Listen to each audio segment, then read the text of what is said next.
I've been into the tech industry for 6, 7 years. Uh, I was at ThoughtWorks and then Gojek. Currently, I'm working as a senior software engineer at Elasticsearch. Uh, with respect to Go community, I've been involved with the community for more than 2 years. Like I was a speaker early on, and then I became an organizer and then co-organizer. Then Ankur, Praveen, a lot of other people sort of took it from there. So post-COVID, it was a break, and then just recently, just wanted to kickstart things again, and then get back to the community. So finally, happy to be here, and then glad to meet you all. We'll network at the end. Feel free to ping me in Slack or in Twitter. So the high level agenda I have for this uh, meet is just two things. I have seen so many talks out there in YouTube or channel conferences regarding just writing an API. So in that sense, I didn't want to cover the API part, but rather just integrating with database, even if it in prod ready state, some gotchas and things like that.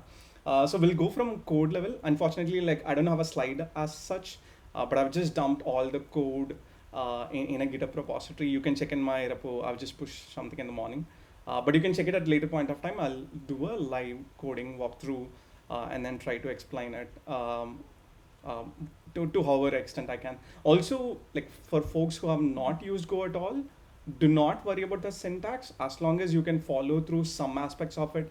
Hey, this is like this is the part which will integrate, and then this is the flow and stuff like that. Libraries, I think you're good to go. Do not worry too much about the syntax. And disclaimer, do not consider this as a production ready code. I've just written some piece of code to demonstrate the experiment and also integrating with database. This is not the best way, or if there is any flaws, we can discuss at the end. We can suggest or discuss about production ready code in similar sense. So having said that, like the split is what I'm thinking is this. Since there are beginners, I'll share a quick context on how the code is organized. And also, like for this experiment, we'll be using Postgres. And we'll talk about just quickly what makes a connection configuration it requires. So that way you can connect to a database. The moment you connect to a database, what you want to do is run some migrations. So in other scenarios, you might have used any other teams to do migration, but mostly in my experience, we have kept the migrations as part of this service, and then we run migrations as part of the deployment of the service itself. I'll touch on it more in depth later. And then we'll write some quick queries, and then we'll talk about the gotchas. If there is anything I'm missing, do add it in the questions, and then we'll discuss about it at the end. Uh, cool. So having said that, I hope the terminal is clear. This is major uh, thing I'll be using. I'll give you context as well. Like I think the API is where I'll be running this service. There is another window where I have the database connections, and I'll be querying the database as well. And then I have a DB log just in case if we are writing something ad hoc, and then if something fails. So just three things I'll keep switching. So I think if I switch quick, pardon me, or do let me know, hey, ask me questions so that I'll go back to the earlier state of things. So um I have committed it in three pieces. So I'll just go to the first chunk of code, and then I'll start from there. So I hope you can see my screen. And I'll start with um, this command. So again, do not worry about the conventions. I would love to talk about the project conventions and everything at a later point of time. And also when I ask questions, I think like I am not able to see the reactions here. So just give me a like, or just one or two people, just give me a, or Ankur, do let me know, hey, whether you are able to hear or whether I dropped off. So yeah, cool. So the HTTP API writing in Go is much more simpler in comparison with, let's say, other languages where you need to depend on other libraries, or you need a very complex setup. But in this case, everything is part of the Go library itself. So we don't need to depend on external dependencies for just writing a simple HTTP API.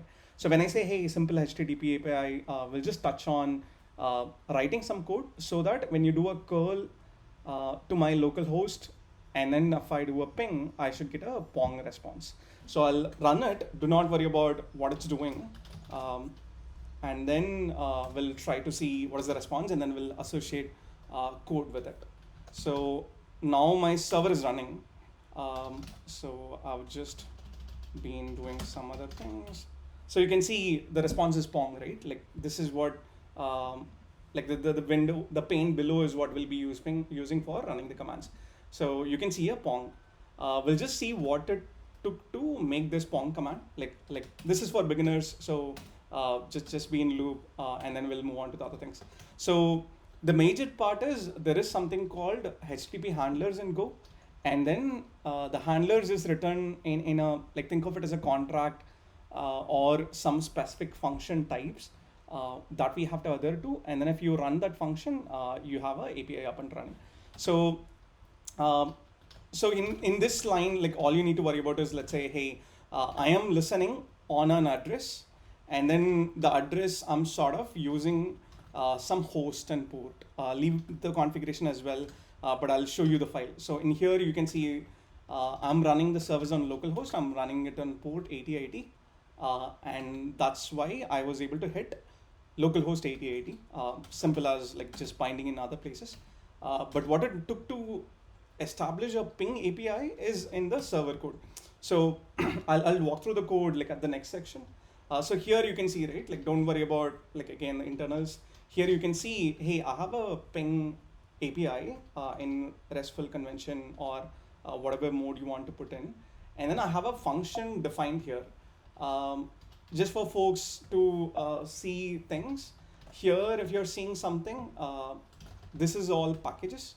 In this case, I'm using a function which is defined within the ping package.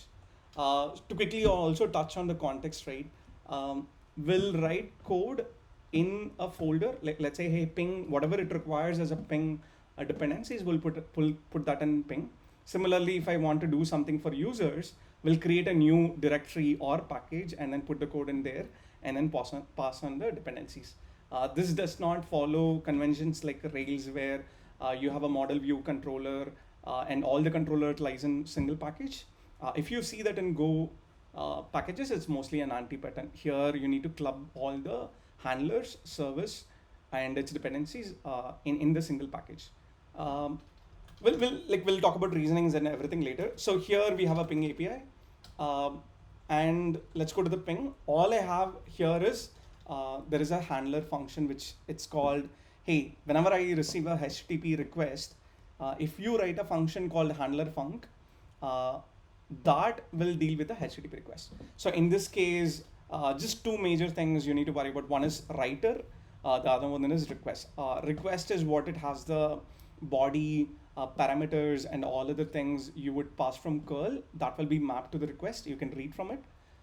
Writer is almost like how do you send response back to it, right? So if you think of a socket, you have to write something to it. Similarly, in this case, if I write something in this writer, this will be written to the handler.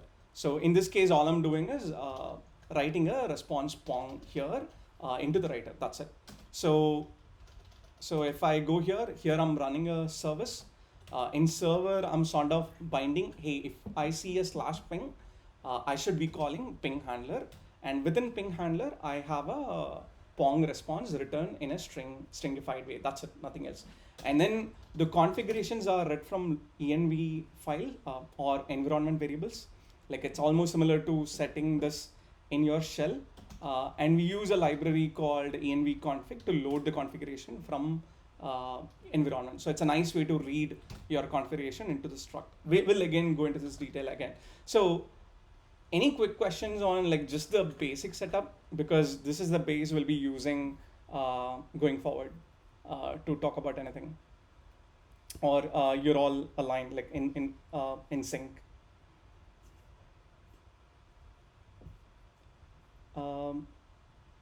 Good, bad, like just react so that way I can see, hey, I'm still connected. And I have the chats in my another window, so feel free to ping me anything. Am I still audible?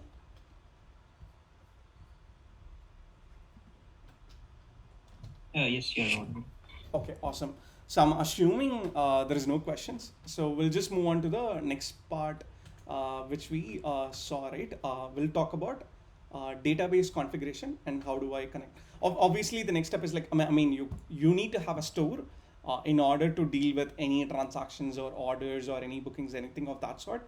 So this code is the base, and then like similarly we'll walk through the packages for the same thing. So the use case is, let's say, hey, I think mostly you would have seen ping being used in monitoring. When I say monitoring, hey, how do I know when my site goes down? I should get a notification. If you use PagerDuty or if you've used Datadog, New Relic, everything, you depend on a some ping API so that you check whether the service is live.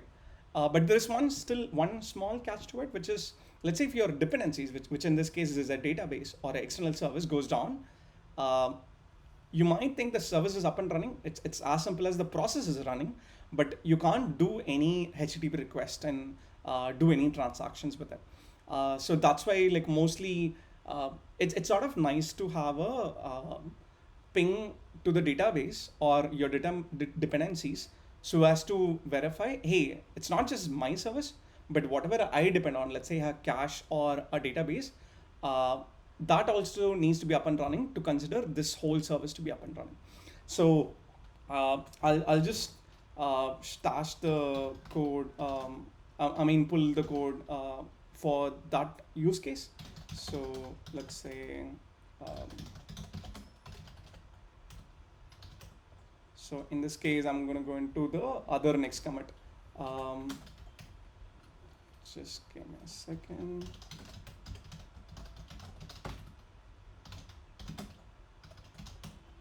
Yeah.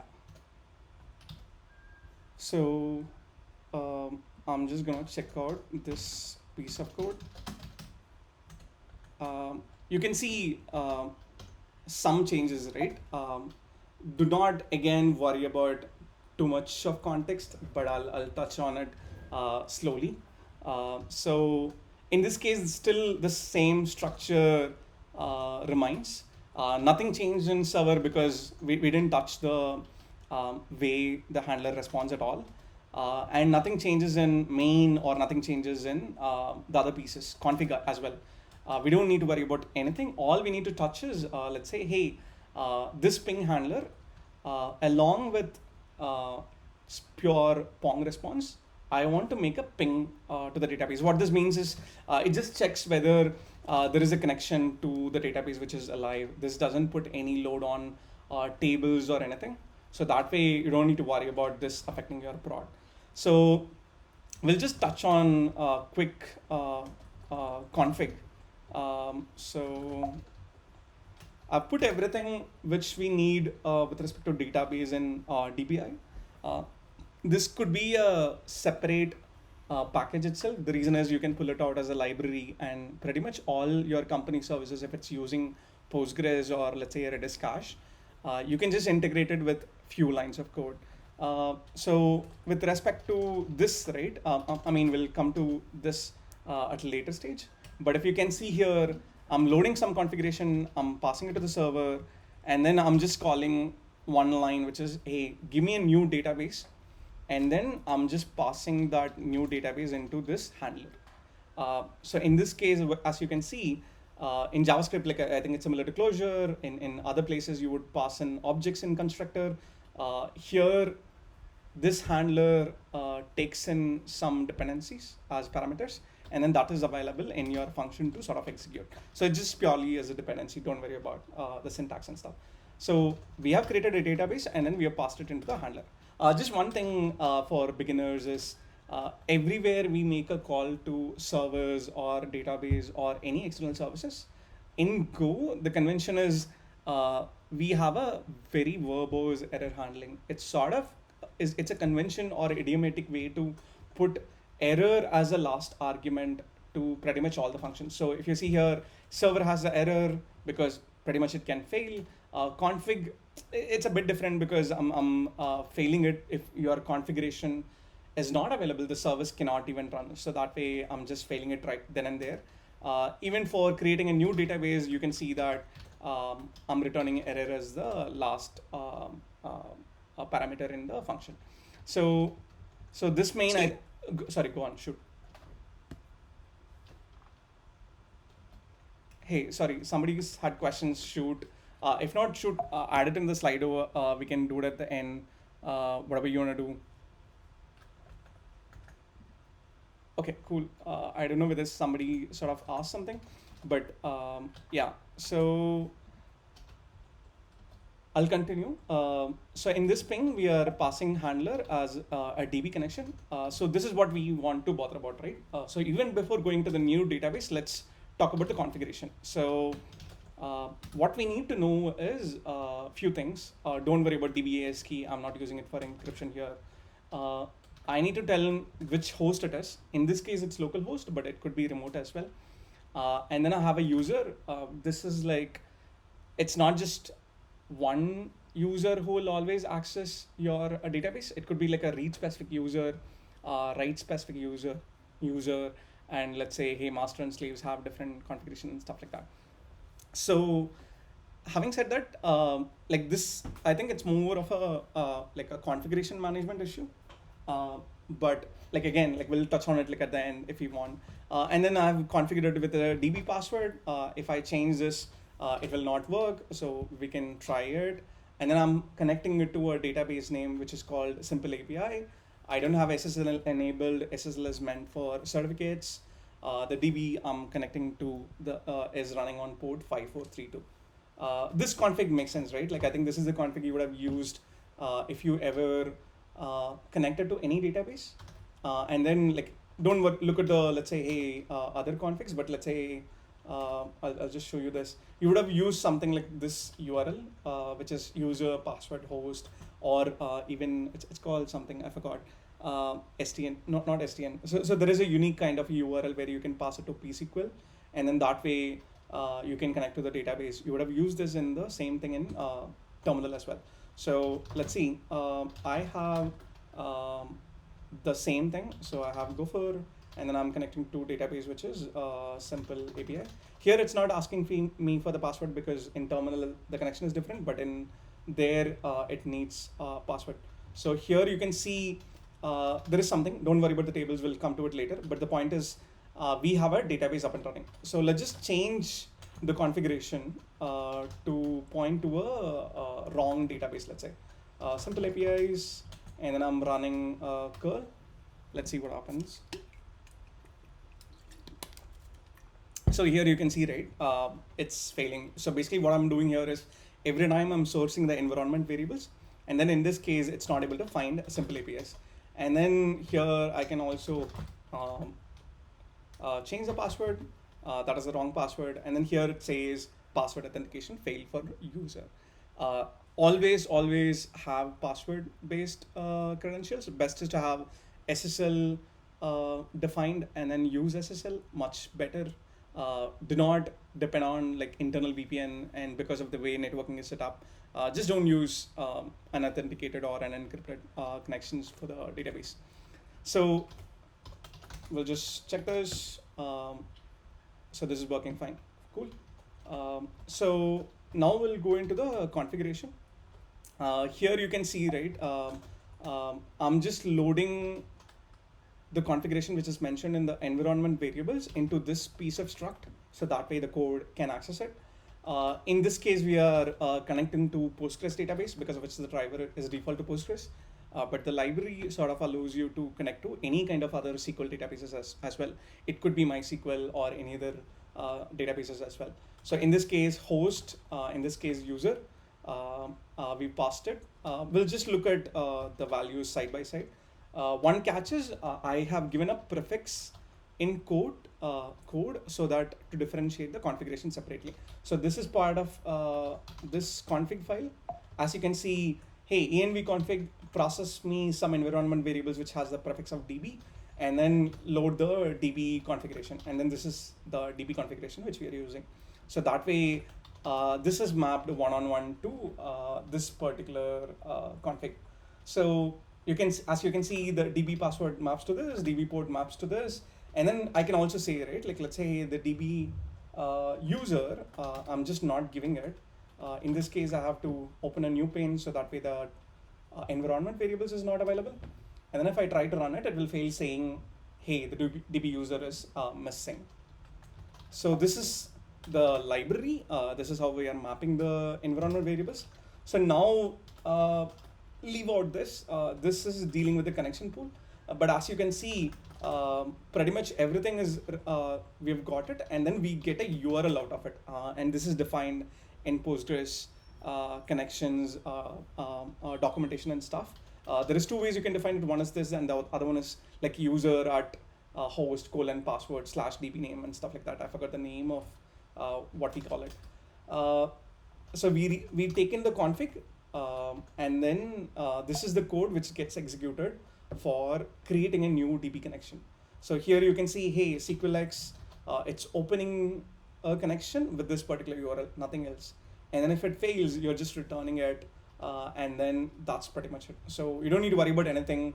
All you can worry about is like DB, SQLX open, the driver is Postgres, and I have an URL. I can replace this with a single env variable as well, but this is just good for customization. So now this code, you would have seen the same thing in the new database. While creating new database connections, you also ping it so that you know it's a valid connection. It's not like, hey, like the moment you have the connection, it is up and running. So you try to ping it, because I'll give you a scenario. Our service would be up and running, but the database can go down at later point of time. So at that point of time, we want to write a 500 to it. So again, don't worry about a write error, like this is internals. But in this code, I think this is straightforward, right? We are doing a DB ping. If there is an error, in this case, error not equal to null, we are writing internal server error, which translates to 500. If not, here we need to have a return. I've added in the next commit. And then we are encoding Pong response in other cases, that's it. So this, I hope, is clear. So I'll just run this, and then I'm just running this in API. I'll just quit this, so that way I can curl it.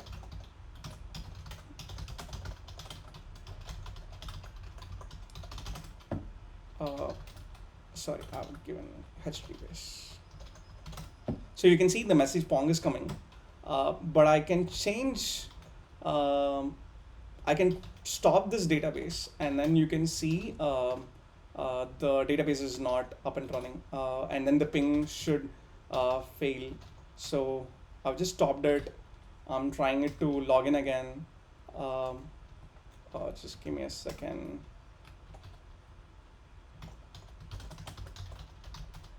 Yeah, so now let me try this again.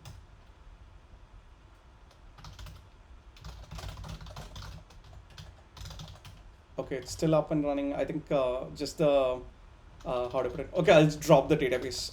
That's much simpler. So make db drop.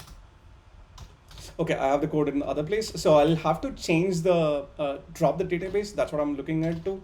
So drop database, simple API. Yes. Okay, I've connected in the other user which has restriction permissions.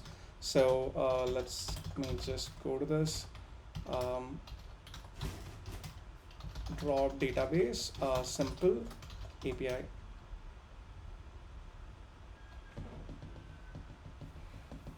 So I think the connections is running, because of which I'm not able to stop it. But I should have been able to stop it. But you get the idea, I guess. So just the PGCTL somehow it's not stopping the server. I think it's because of the same reason where there is a connection which is running. So in this case, I think if I do a curl, it still runs. But yeah, we'll move on to it, because I couldn't stop it. Like it should have been a other way around. If I want to stop it, like I can kill the Postgres, but I don't want to do it so that to crash things. So any questions on this? Like I can go through some more syntax or anything else, because if not, we'll be touching migrations, and we'll be touching how to sort of access some tables over there and then try to use that. Any questions here?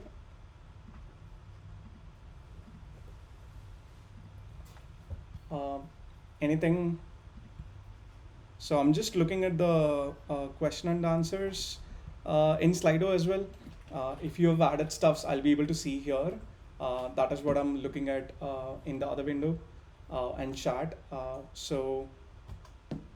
Okay, GoORM and SQL. I think like I'm not an expert in GoORM. I've not used it. The GoORM is actually uh, like ORM, right? Like object relation model, where like you don't need to write a custom query to it. If you're using Rails, all you would have done is a users.count or users.save, and then that would deal with everything when you're touching database. But in this case, as you will see in the next step, we'll be writing SQL queries like manually. Uh, that's the bit. And in this case, SQLX is a wrapper on top of SQL, and then it uses PQ driver, and it deals with the connection and running the queries. At this point of time, we are not really querying any tables at all. But in the next step, we'll be trying to query something and then try to do something with the database. If there is something relevant, I'll be happy to answer. I think the rest, like I'll try to answer at the end of the discussion, so that way we can have it as a more of a discussion. So, so now we've shown the code for HTTP API, and then shown the code for pinging the database in along with the ping HTTP. So there's a question which is where exactly we are mapping config file in data into struct. So I'll show you again. The application uses config overall. So everything I need for the whole application, I'll be putting it under config directory. This is sort of a convention as well. It worked well for me as well. It's really nice. Within here, I have a DB, and then this DB is a DBA config. This DBI is, you can see here, this is in this package. The reason why it's in a separate package is, like, imagine this could be a separate library, so that way we can reuse the same config, same connection code, and stuff like that. There is a mapping happening. So that is in the loading part. And for loading, we are using a library called envconfig, which processes the env variables, and then it automatically puts that into this struct. So here we are, as you can see, even for other people, when you see an ampersand, it's similar to, let's say, C++, where you're using a pointer. So in this case, this process function is writing into this variable itself. So this is the line which is mapping it. And then in main, I'm sort of passing that configuration and then asking for a new DB, and then sending that again to a handler.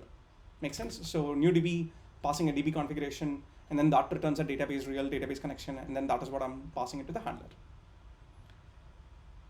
Cool. Hope that answers. So, I mean, obviously the next step is migrations. So we'll touch on it.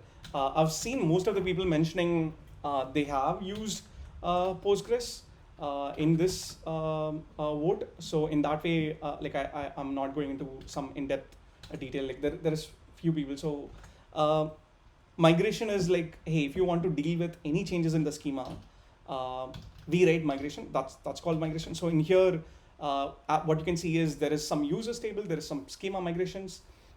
That's what it's there. But if you want to change it, I don't really go there and then run some stuff here, but rather we have to deal with it in migrations, because this is common for a production system, and you shouldn't be running it unsafely. You shouldn't have access to database power as a super user, so you won't be able to touch the schema at all, because if you mess it up, the systems goes down, right? So that's what the migrations is. We'll touch on it. So I'll just go to the latest version. That pretty much has all the code.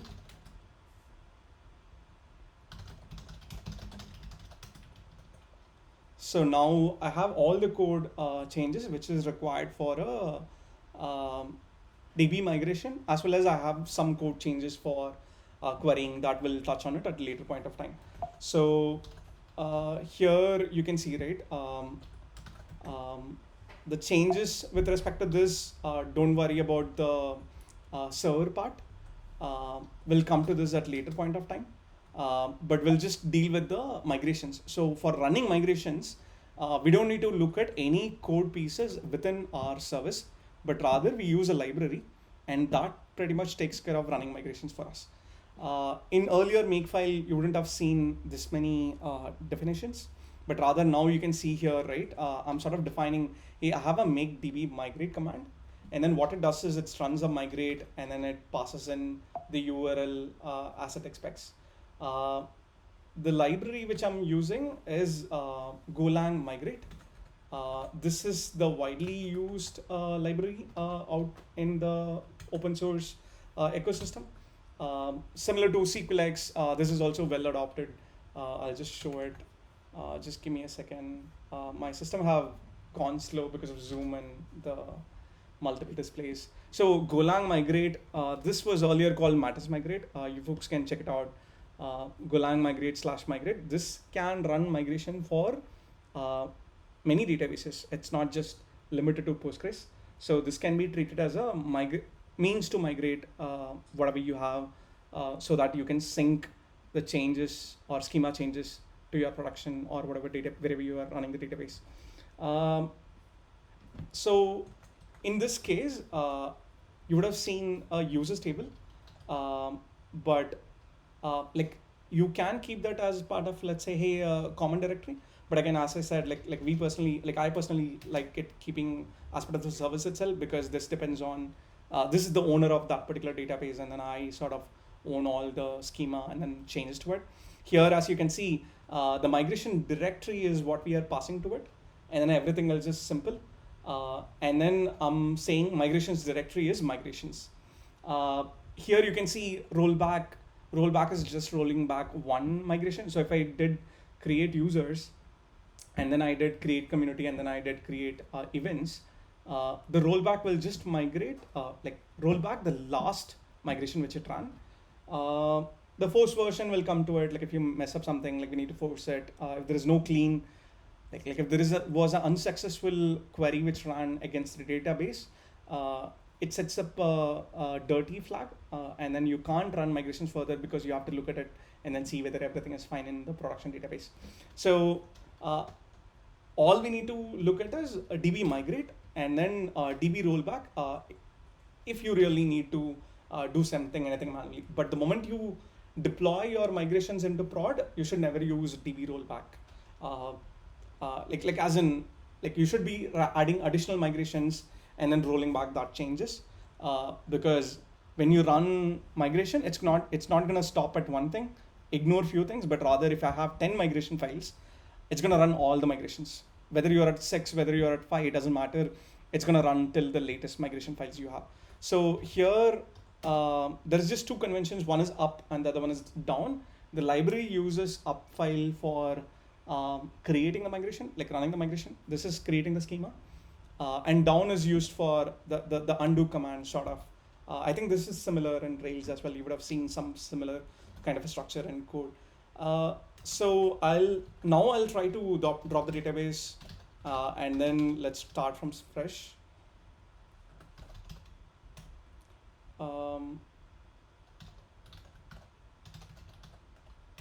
So I'll just go to, let's say, a different one.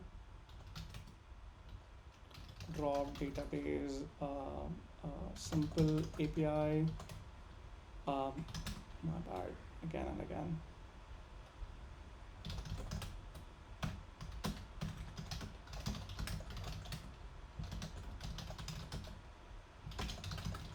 I've just given some constraints to it, because of which, like whenever I log in with simple API, I can't drop the database. It's just the access restrictions I've given. It's not a super user, so that's why I'm doing this back and forth. So now if I list the database, you can't see the database which is available. So let's say the same thing, if we run, this will fail saying that the database is not available. So let's just see, it should fail.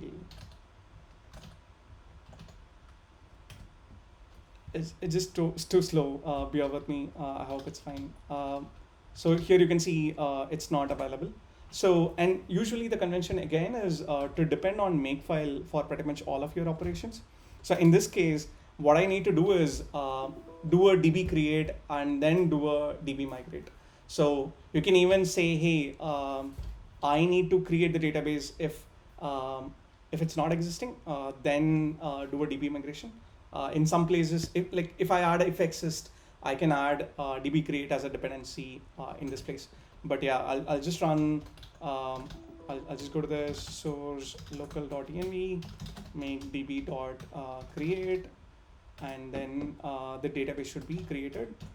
You can see the simple test. You should be able to see the simple API now. It's taking time. Yeah, and here you can see there's nothing which exists. So relations is equivalent of running tables, like equivalent of tables in any other form in this case. And here there is nothing which exists. And the expectation is now I have a migration which is called create users up, and then which has a code of creating a table users, which has an ID and name, and then created out just 3 fields. And then if I run it, I should be able to have that in my database. So now it's successful. So now if I see, you can see the 2 things. One is the users, which is the intentional like table which we created. The schema migration, which is the one which is used internally by the library. So if I see schema migrations, it internally says that, hey, I am on version 1. And then this is basically saying the number of migrations which it ran. It's purely like the number of queries which it adds. This number doesn't matter at all. I personally use 0102, so it's easier to read. But usually some convention is people use Unix timestamps. So, but because we have Git timestamps, it's nice to sort of use this, so that way you don't need to worry about creating this file manually with the current time and stuff. I can also do a make db rollback. And then what you can see is now the table does not exist. So the migrations is straightforward. Now just slightly linking it with something like how do you do deployments, right? So it doesn't matter what changes you have in migrations. It doesn't matter how many times you deploy. At any point of time, when you have changes in the migrations directory, the deployment, let's say, hey, if some other team is taking care of it, it's like you need to pull the artifact from some place. You need to make changes to the database. You need to run the migrations. So they will have access to it. So along with running it, usually what they do is migrate before running the service, because your code will have a dependency on the table.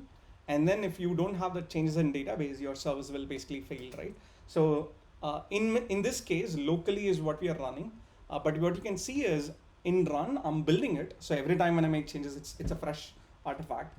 And then every time before I run it, I also do run migration. So this is sort of simulating, let's say, hey, prod deploy in a silly way, but I'm building fresh artifacts every time. I'm running migrations against database, and then I run the service. So the moment this is up and running, I should have the table here. Similarly, seed is used at times, but we don't need to worry about it right now. So here you can see now the table is available. So I've just added an API to get me a count of total users which is available in the table users. I'll just run it. We'll go through the code at later point of time, because in this case we are just covering migrations, right? So we'll go here and then I'll do a curl, and then I have users, and then I have a count. So right now it's 0, and then I am inserting something, and then you can see the count is 1, right? I hope you can see it. So don't look at the JSON, we'll touch on it, like we'll add code for it. So you can see, right, like the count is sort of making a calls, and then we are getting 200 in this case. So the migrations, we are able to do it. We can also add something if you want to really see it in action. So let's say, hey, we are doing 02 alter users up.sql, and then in this case, alter users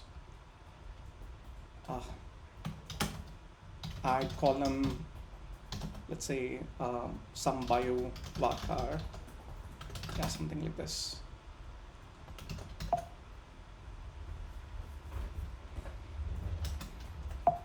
And similarly, whenever I add a migration, I need to have a just 1 second. Zoom is not showing the things. So I need to have a inverse of the query which it just happened.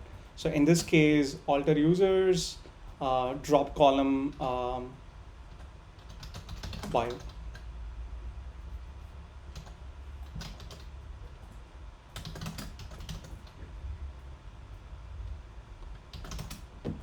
I hope this is right. Let me know if I'm missing something. And if I run the migrations now, let me just rerun the service, right? So that way it will trigger a migration. Any questions, drop it in the chat or anything. This migrations is sort of covered. Anything pressing or anything which is still unknown for you, let me know.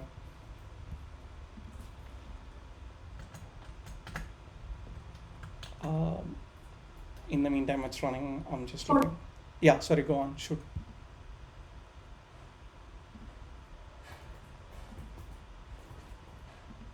Hey, if somebody had questions, feel free to shoot. We can just take one at this point. How the migrate command exists in my system. Yep, cool. So for this, I didn't I'll just hopefully I'll show this. I think okay, great. It failed, so I can show the other piece of it. The migrate is a library which is available in my system. So if I run migrate in a terminal, it is a available like a tool or library which is available for running it. Usually in dependencies, you only add dependencies which is available, which is part of the service in Go mod if it's needed. But in migrate, we are not gonna depend on the code per se. So that way, usually what we do is we disable the Go mod, and then we sort of say check out the particular tag of version or particular repository, and then sort of use whatever you need, and then make it available for the system, and then you have to run this command. So at this point, I'm assuming the migrate is available in my system. So wherever you're running, as a prerequisite in this setup, right, like we would ideally have to have the installation of migrate command. It could be a Docker, it could be anything, but as part of the setup, we need to have it. I have, I'll link you to the installation steps. There is an installation step. You can run it locally, or you can just download it in curl and stuff like that. So if I open this,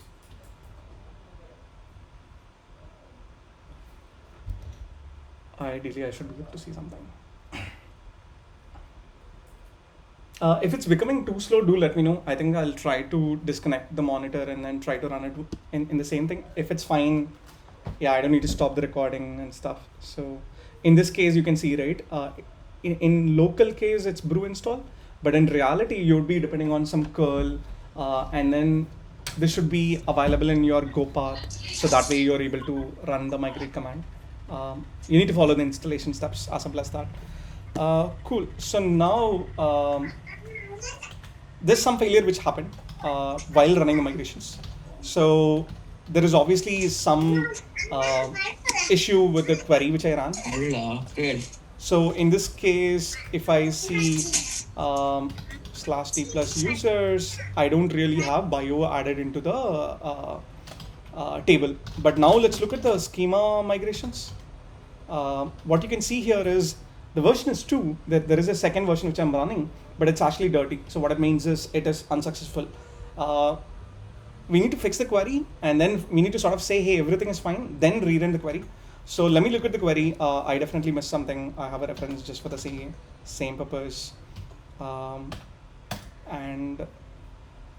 there is a alter table users add column bio worker. Cool, this is cool. So let's see what we missed. Alter users add column bio worker. Alter table, I missed that. So let's just run it. So I'll just show you running it directly. So in this case, local.env and then make db migrate. This wouldn't run because there is a dirty version of migration which was unsuccessful.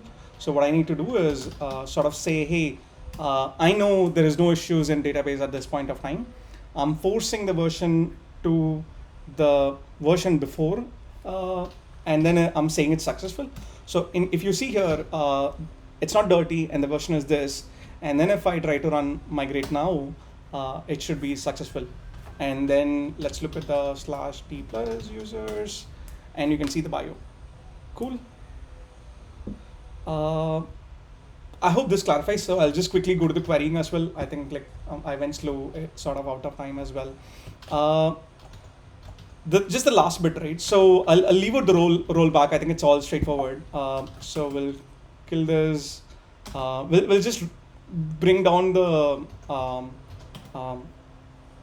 the single field because I have few queries which doesn't depend on it. So we'll have to add it. So I think I'll just show you that.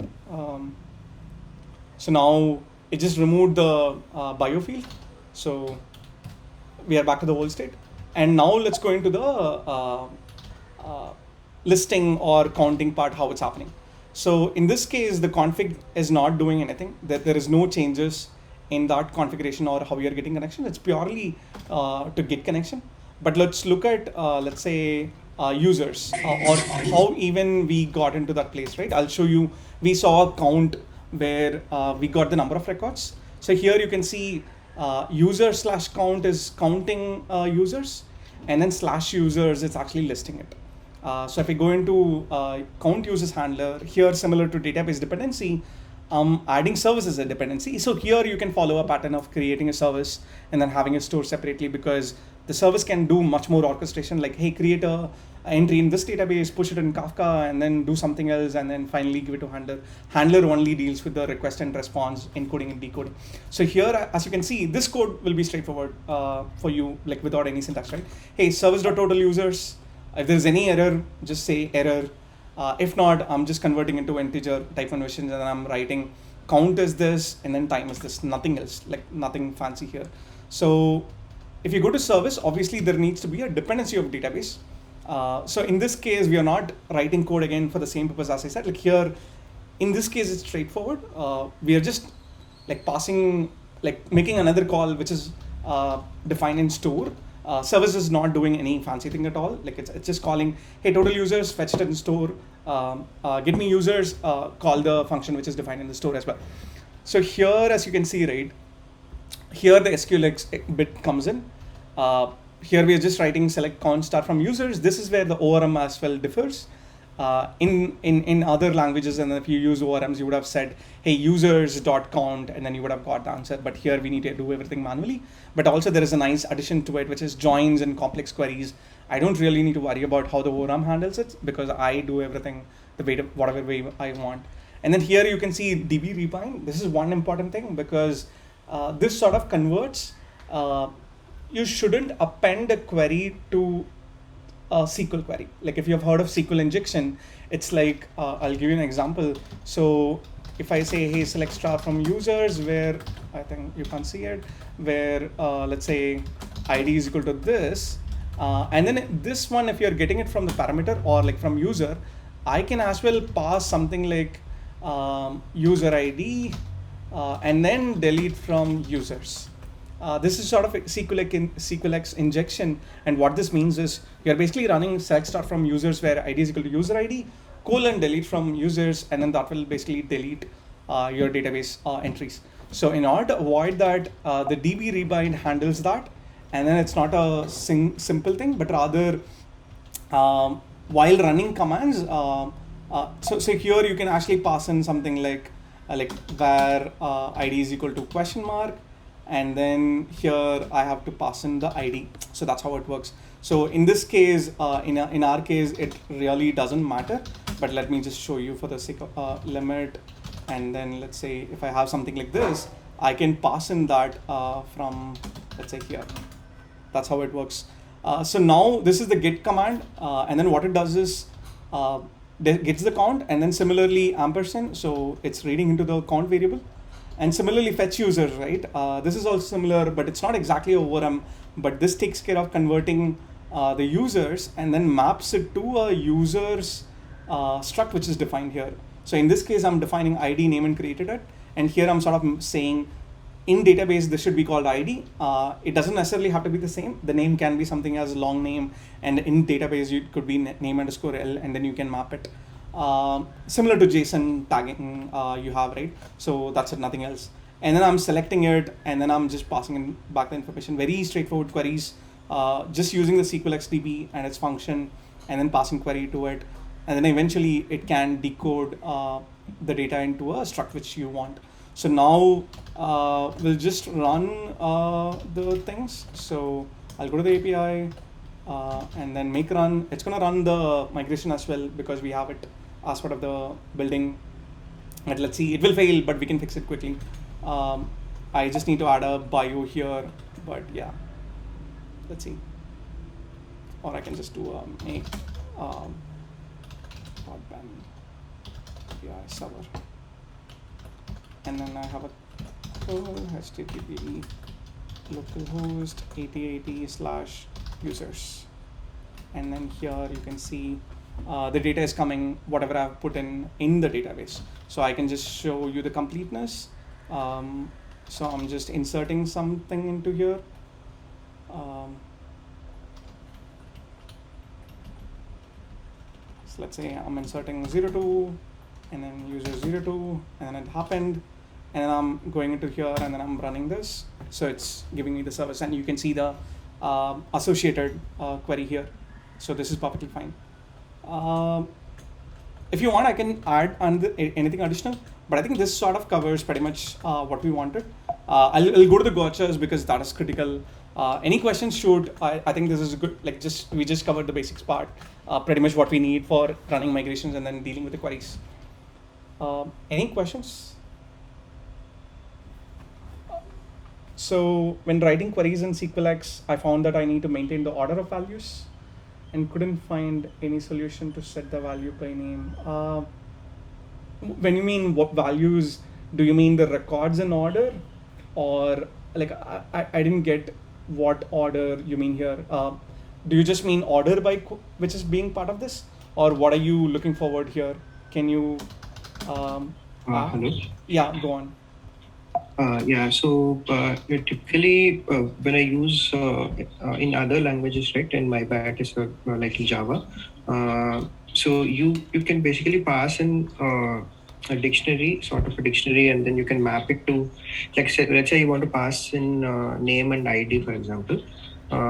You can give name is, you can create a dictionary with name and the ID as keys, and then you can directly pass in that dictionary, and the library can basically map it to whatever values that you're passing in. But in this case here, I think we need to maintain the order of the values that we are passing into the query, right? Like, for example, if you just take that query, right, select count star from users limit. Let's say there are 3 values that we need to pass for the same query. 1, 2, 3. Correct. We need to maintain the order in which, order in which we are passing, right? So like if you have 3 question marks, for example, we need Correct. to maintain the order. Correct. So I tried to find some libraries which can do that. There are some unofficial, I mean, in the sense it's not part of the regular SQLX, I think. Okay. I don't know something like what you're missing, but it's as simple as this, and then you just need to pass this. Here it is complex. Yes, like as in you have to manually maintain the order. There's no magic. Like I understand now what you're saying. Like I have had use cases where I have to pass 10 fields, and then if I have to change something, remove something, it's a pain. That I understand. I have not seen anything personally, but I think like you can customize it. How to put it? So you can take a map. No, my question was mainly on are there any standard ways of doing it, or is it just this is the only way we can do it as part of the standard SQLX? Yeah. The library doesn't handle it. If you're really concerned, you can write a custom function loop which translates your map and then pass it into the args, because this is again a slice if you think of it, right? So you can just pass it in that way. But it's just the usual. We just follow this. nothing else. Oh, okay. Thanks. So I think I'll just cover one more few bits because that I think is much more important. So one major thing is the configuration. So if you do not have a connection pool, I mean when you're running anything in prod, you need to have a monitoring.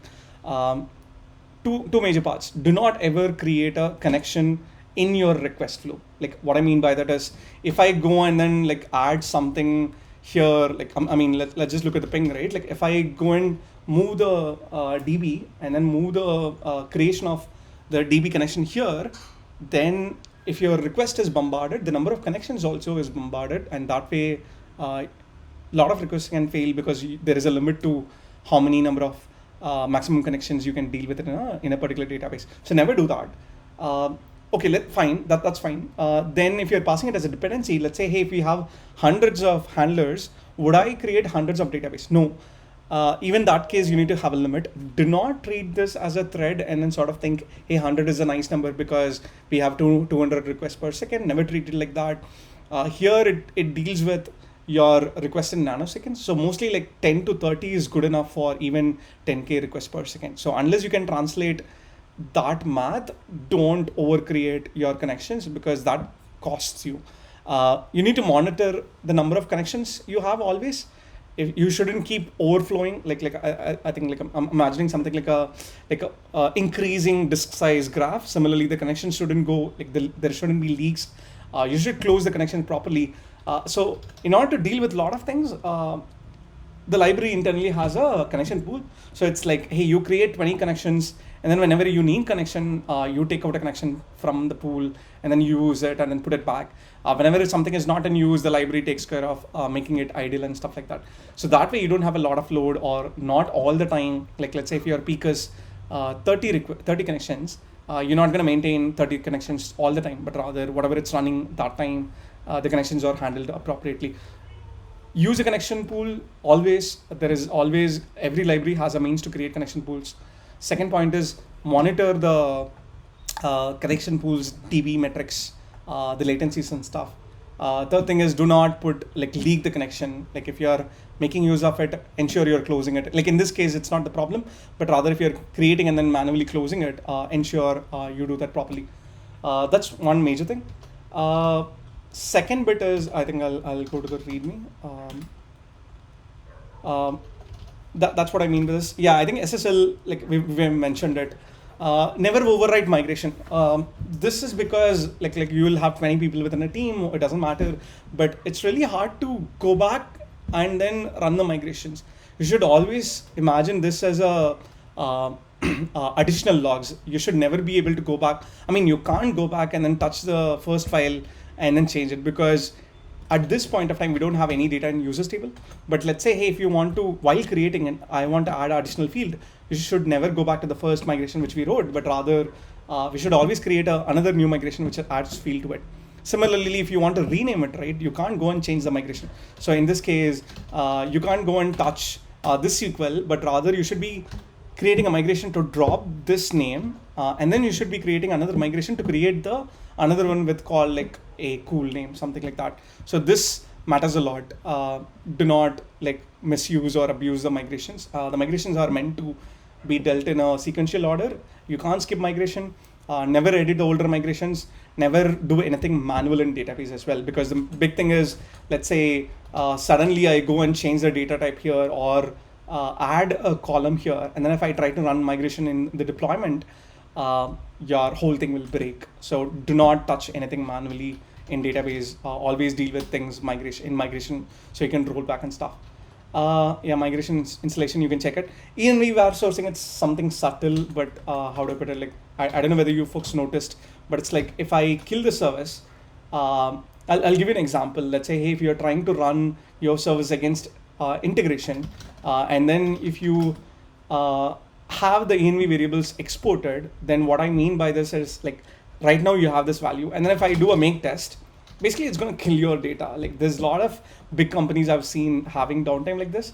So never point to staging environment like in local. Like if you really have to, ensure you create a pane and then kill it. But much better alternative is I shouldn't be using exports.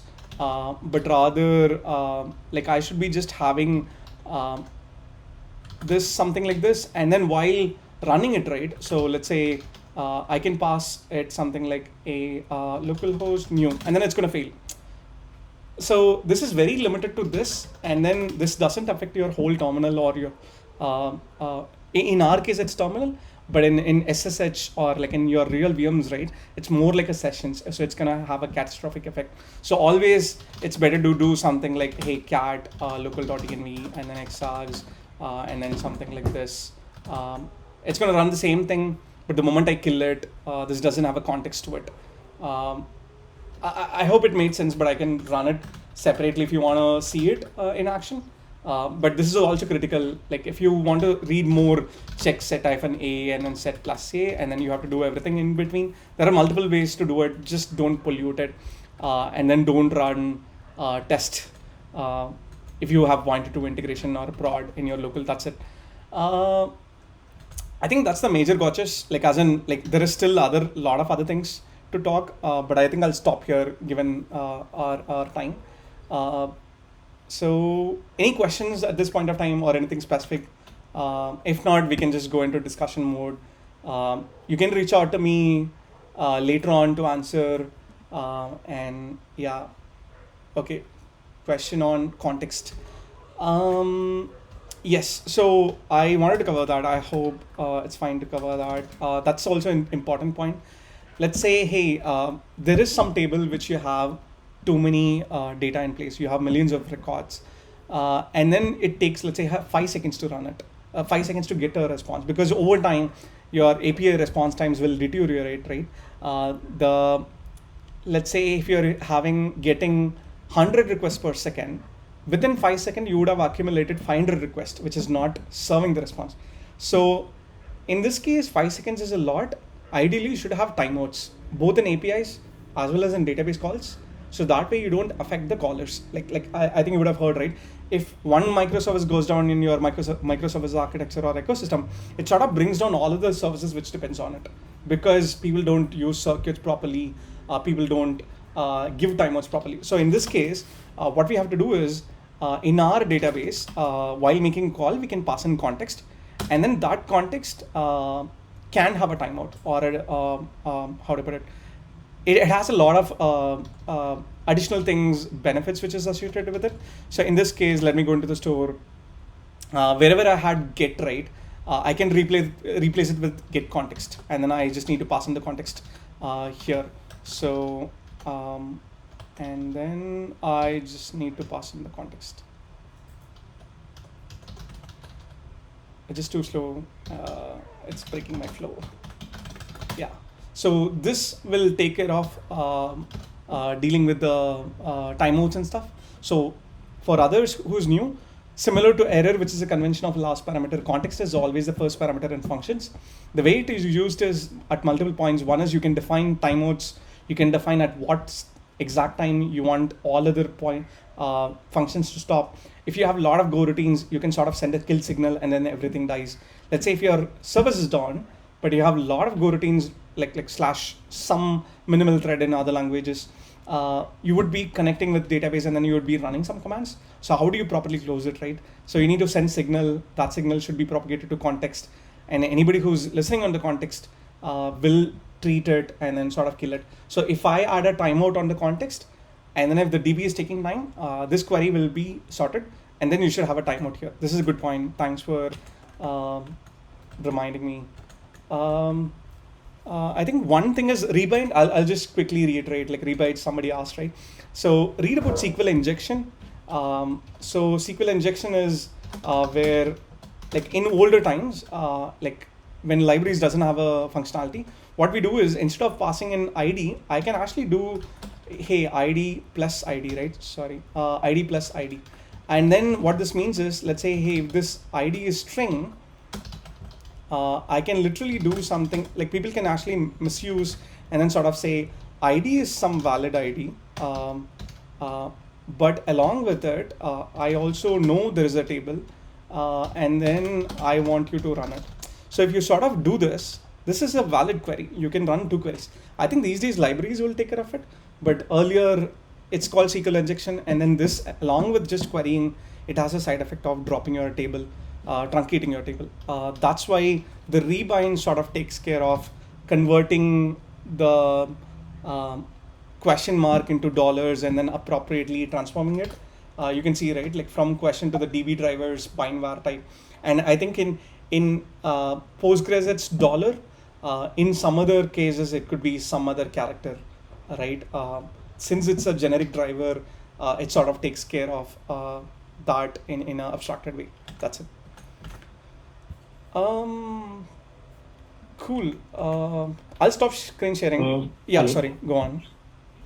Hello? Yeah, go on. Go on. So usually this SQL injection problems are handled by prepare statements. Right? So is rebind the parallel to, I mean, in the sense it's sort of like prepared statement, or is there a separate prepared statement for SQL? Okay, as far as I understand, like prepared statement is for like dealing with two things. One is the performance, and the other thing is name-based binding. Rather than giving question marks and then just literally substituting like a string substitutes. If you use percentages, like in Java, that's the worst way, right? Like any other language, that's the worst way. Like if you pass in percentages and then take in the query parameter, then if you substitute it, that's the bad part.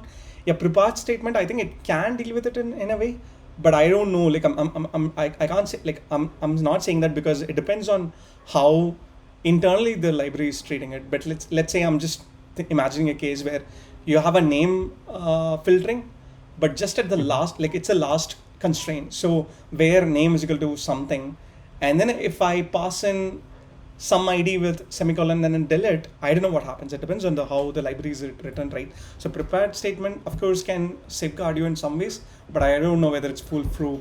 It depends on the library implementation.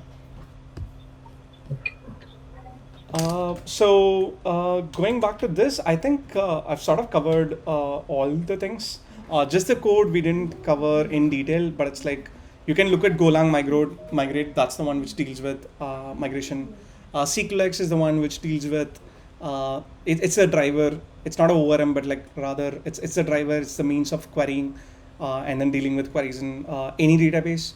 I've pushed all the code in DevDinu Simple Go API. You can reach out to me in Twitter, Dev Dinesh Kumar. My DMs are open. Happy to answer. You can add questions as well in Slido. I think I'll try to answer it at a later stage or in Slack channel. That's all I had. We can take questions, or we can discuss other things, or we can network, like whatever you want to do. Ankur, if you want to add anything, do add. I'm done just from the talk perspective.